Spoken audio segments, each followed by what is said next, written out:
Here's how to work out if you only had 2 hours per week.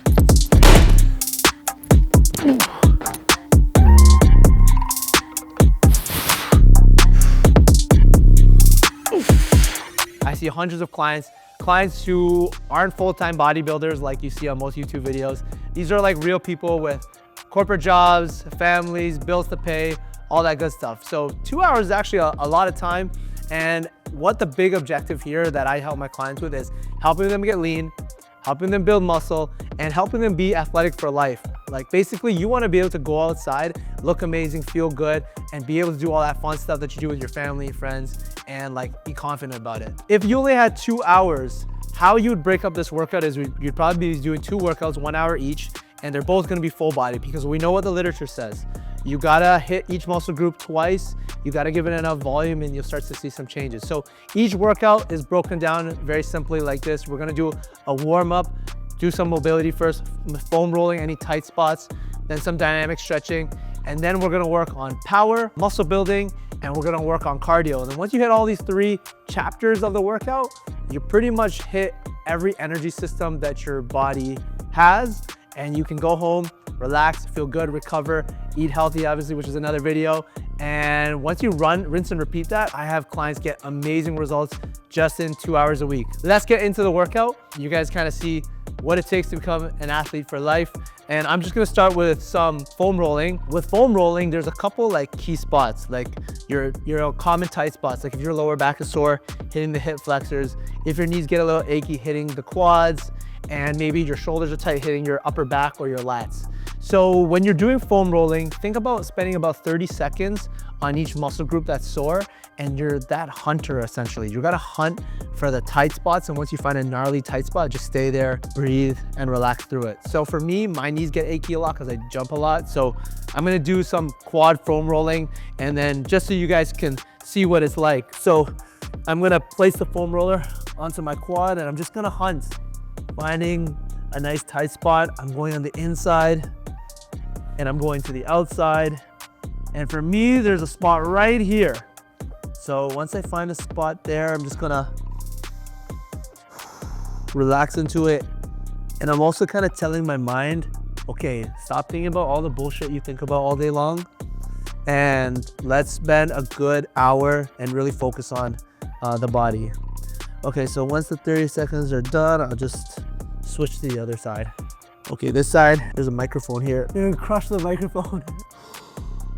Okay, cool. So let's do one of my favorite dynamic stretches now. Now that there's some blood flow in my legs, we can start warming up. So this is called the world's greatest stretch. And I like stretches like these because they don't take a lot of time, but they hit so many muscle groups.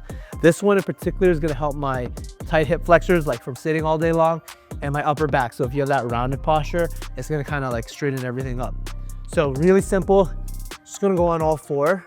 Bring your left foot next to your left hand and just open up your hip by driving the knee out, and then take your left hand and then just rotate and turn it up to the sky. Then you're gonna alternate legs. Cool thing about this one too is it kind of gets your heart rate up. So you will literally be warming up the temperature of your body, and you'll start to feel looser and ready to train.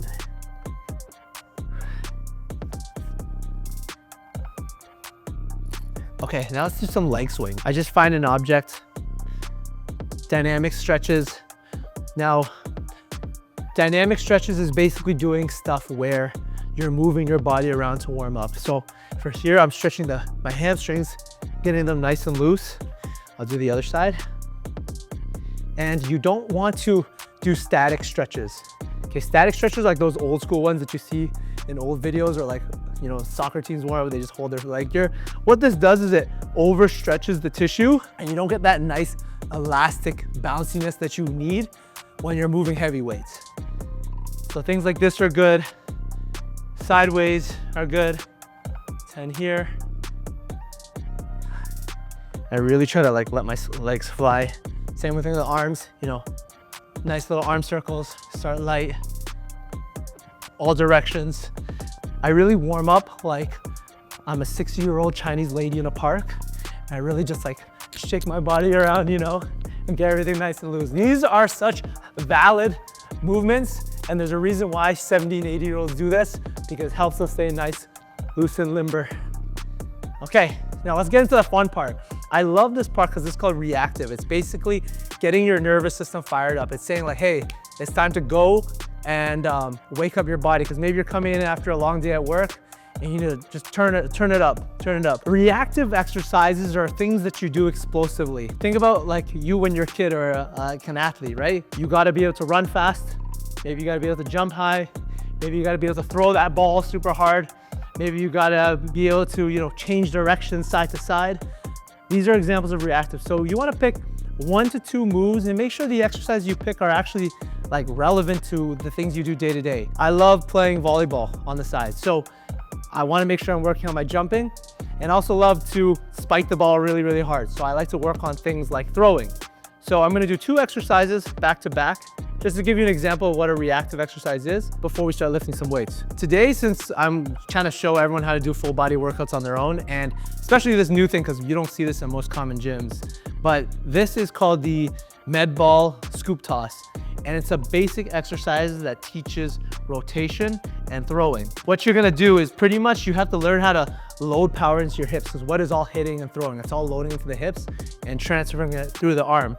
So I'm gonna load up my hips, I'm gonna hold the ball, and kind of like a rugby pass, I'm gonna whip it into the wall as hard as I can. And I wanna do this about 6 times, and in my mind I'm thinking, okay, take my time with each rep and be explosive. Like let that ball go as hard as I can. All right, looks something like this. I take my time and I reset. Nice and relaxed.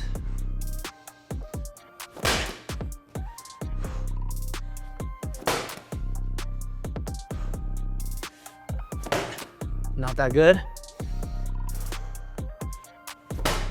Okay, I'm gonna switch sides. With moves like this, right, you don't wanna do like a million reps, because the power, the energy system that's responsible for power actually has not a lot of fuel. So if you do too many reps, you'll find that, let's say after I do 6, they start getting weaker and weaker, then I'm no longer hitting my objective, which is being explosive. So you wanna keep these reps low. Even 3 is good enough. 3 to 6 would be good here.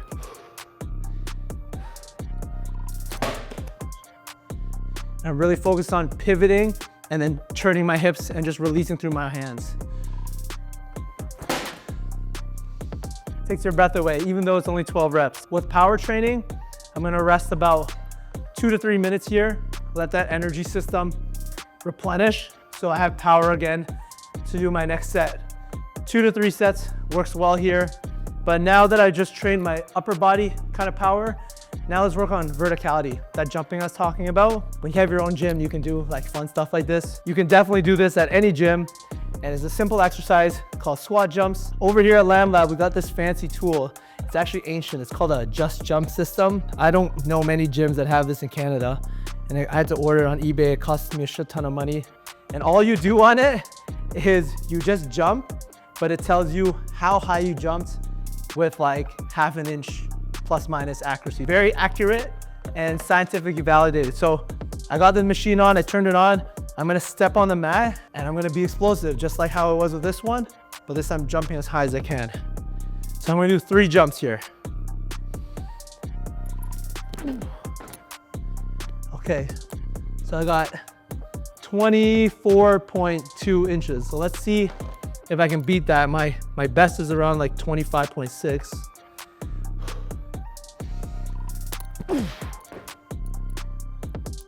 25. Okay, one more time.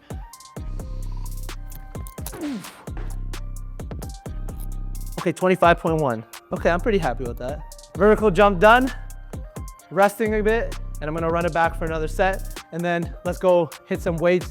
And when we do the resistance part, it's all about building muscle. Because we only have 2 hours to get our whole workout in, it's so important that we hit major movements.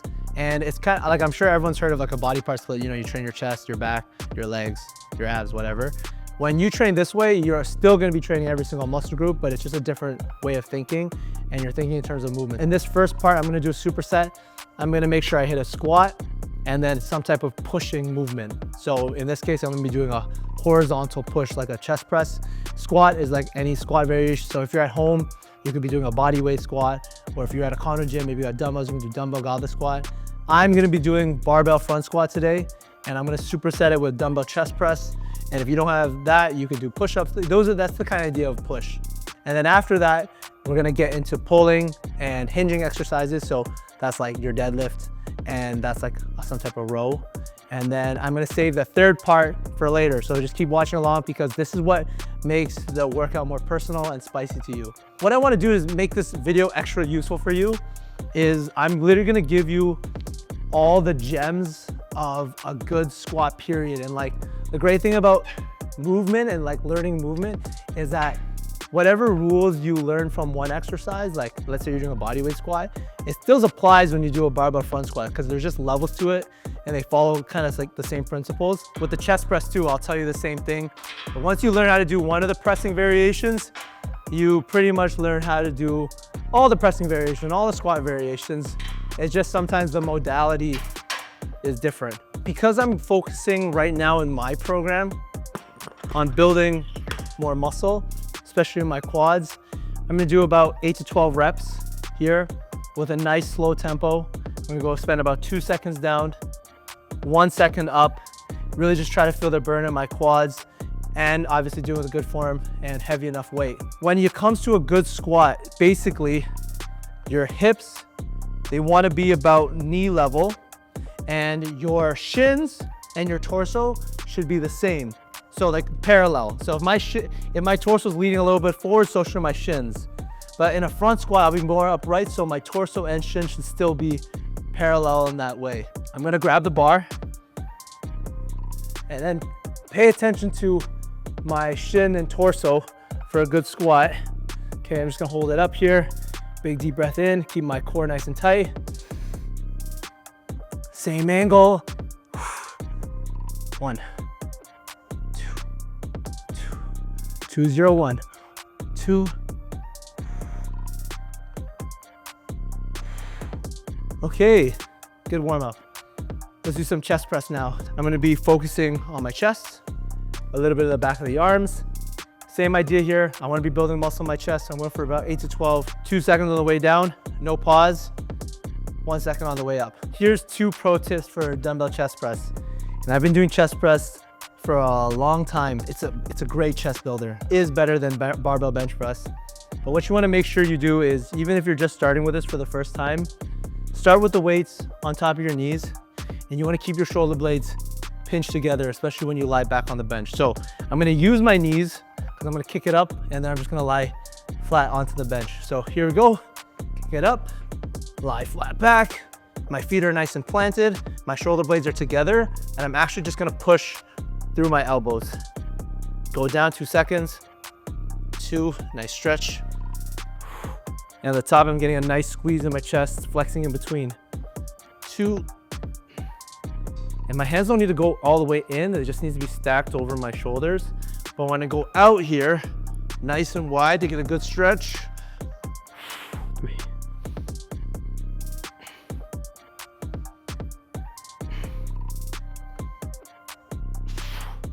Okay, that felt good. Resting about 1 to 2 minutes and just letting my heart rate kind of calm down before we fuck up the rest of these weights. Okay, so let's go. Full disclosure, I just started getting into front squats. I've never liked how it's sit on my wrist, but kind of just kept practicing it, and then my wrist loosened up and I'm really enjoying it. Decided to do something stupid since I'm with the crew today. So we're gonna go for this heavy weight. I've never touched this weight before. See if we can knock out 8s. Okay, because it's content day, but it's also my gym day. So when you're going with big weights, big brace.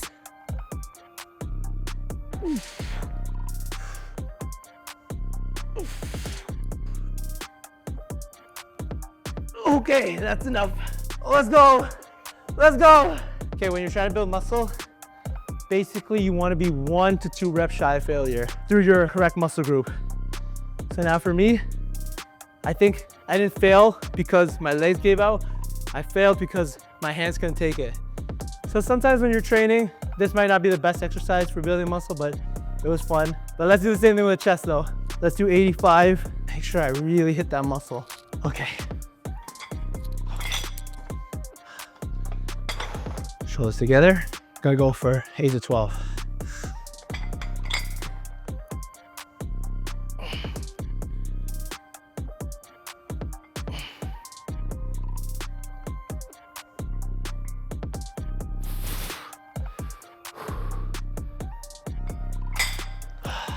Woo!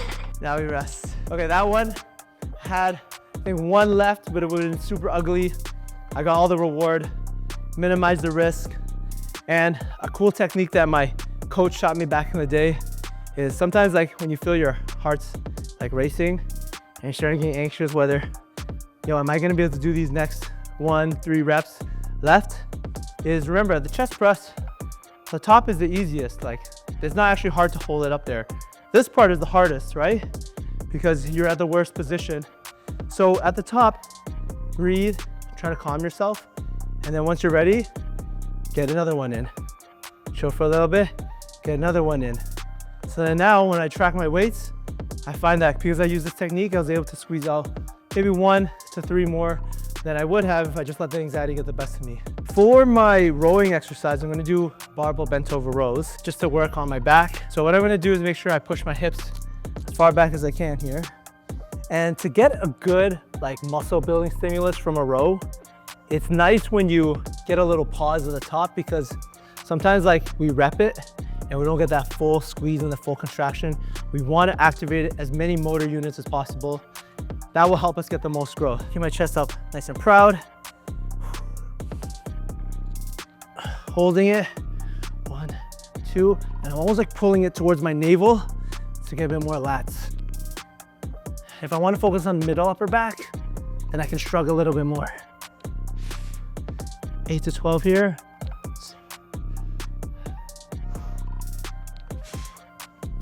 Okay, now one common mistake I see with this movement, they use momentum in a way where the bar suddenly moves really, really fast. Something in biomechanics that you learn in kinesiology, if you want that muscle to grow, you gotta make sure that muscle is doing the work and holding the weight. If you pull really, really fast, something called inertia happens, where for a moment in time, because you pulled up so fast, the weight feels like 0 because you use momentum. If you rip it at 115, it's not 115 at the top anymore. It becomes less than that. 1, 1, 1, 2, and repeat like that. So this is one of my favorite hamstring exercises, but it's gotta be set up correctly. Basically what you wanna do is work the back of the thighs. I'm basically locking myself in like a roller coaster, and I'm gonna keep my butt sticking out. Because when I keep my butt sticking out like this, I'm basically getting a full stretch in my hamstring. And then by curling down, I'm getting a full contraction at the top. Give that nice swing. I mean, that's a nice stretch, and then, okay, let's get these hamstrings.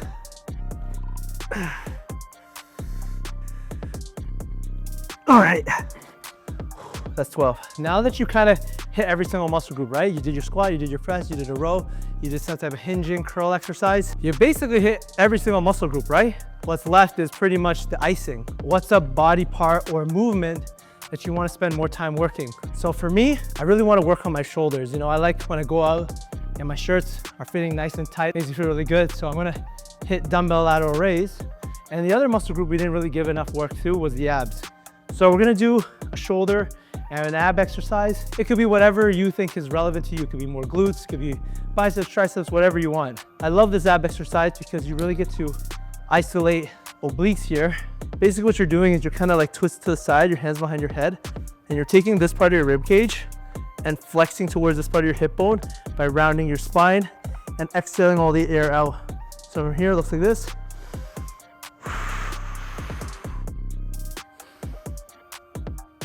Opening up.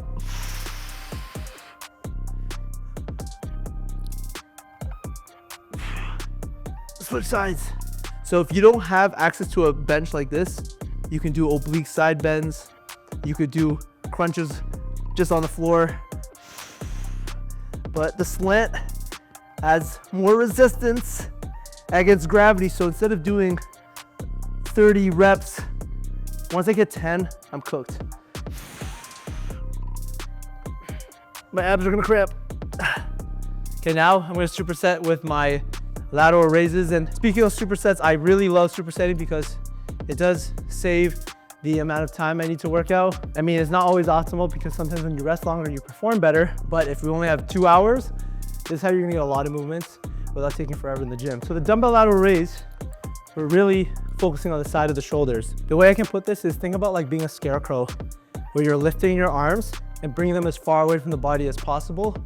Because the weight is so far away from my joint, it's like it puts like the greatest amount of stress because there's more leverage caused by the dumbbell. If I keep it nice and close, no leverage. Scarecrow, and as far away. I find 12 to 15 is a bit nicer with this movement because I don't want to go too heavy where I have these momentum.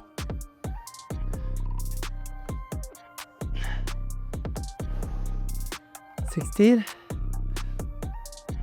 That's it, 20. The second last part of the workout is called conditioning.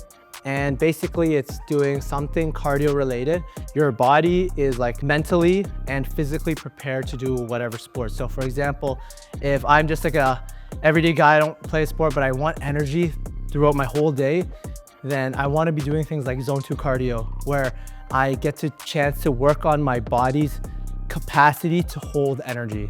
So the better I am at this, the more energetic I'm going to feel throughout the day.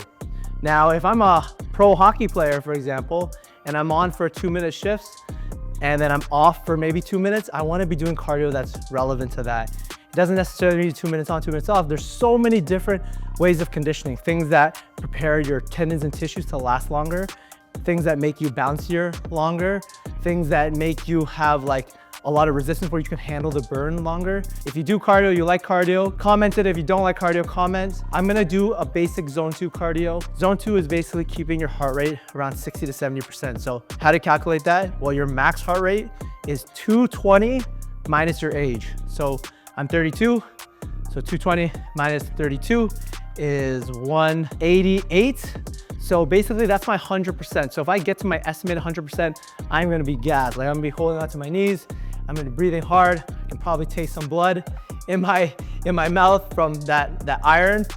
But if I just wanna be 60 to 70% of that 188. So I'm looking probably between like 130, 140, just off the top of my head. And I wanna stay in that zone and I wanna breathe calmly throughout the whole thing. I like to use the ski erg, the row erg, the Stairmaster, or a bike, but I'm using the ski erg today. I usually have my heart rate monitor on and I'm making sure that I'm staying in the proper heart rate. So I'm gonna go for about anywhere between as little as 5 minutes up to as long as 20 minutes to an hour here. You can even go for 90 minutes, but typically after a full workout, 5 to 10 minutes should be a good job, and especially only if you have 2 hours.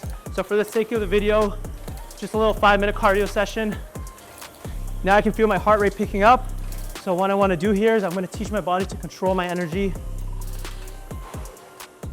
I'm going to slow down my pace. Big deep inhales, exhales. Tell my body, hey, calm down. The faster you can calm down is a form of conditioning as well. Now my heart rate settled. I'm talking a bit more normally. All right, let's crank it up again.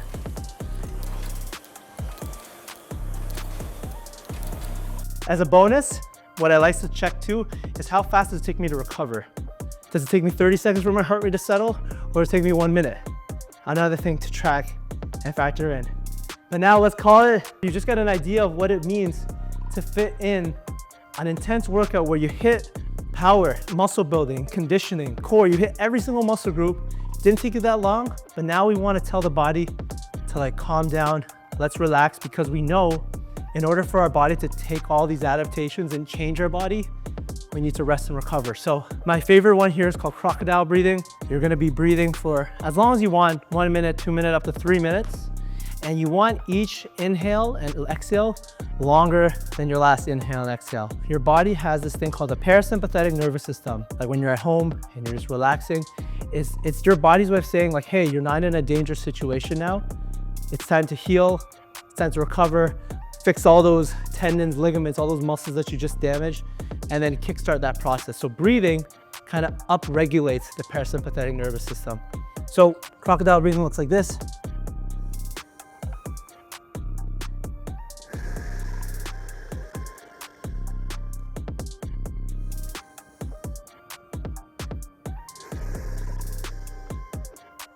So 6 good deep inhales, exhales. Finish the workout. I'm gonna go get some protein now, about 30 grams. Hope you enjoyed the video. Hope you learned a lot. It was like a bit of a long one. If you have any questions, leave it in the comments. And if you wanna subscribe and wanna learn more about becoming an athlete for life, the mindset it takes, and especially if you have a fitness goal and you want a free way to learn how to achieve that goal, I'm gonna be giving so much content on my YouTube from my 14 years as a trainer and a gym owner. See you in the next video. Make sure you like, comment, and subscribe. See you soon.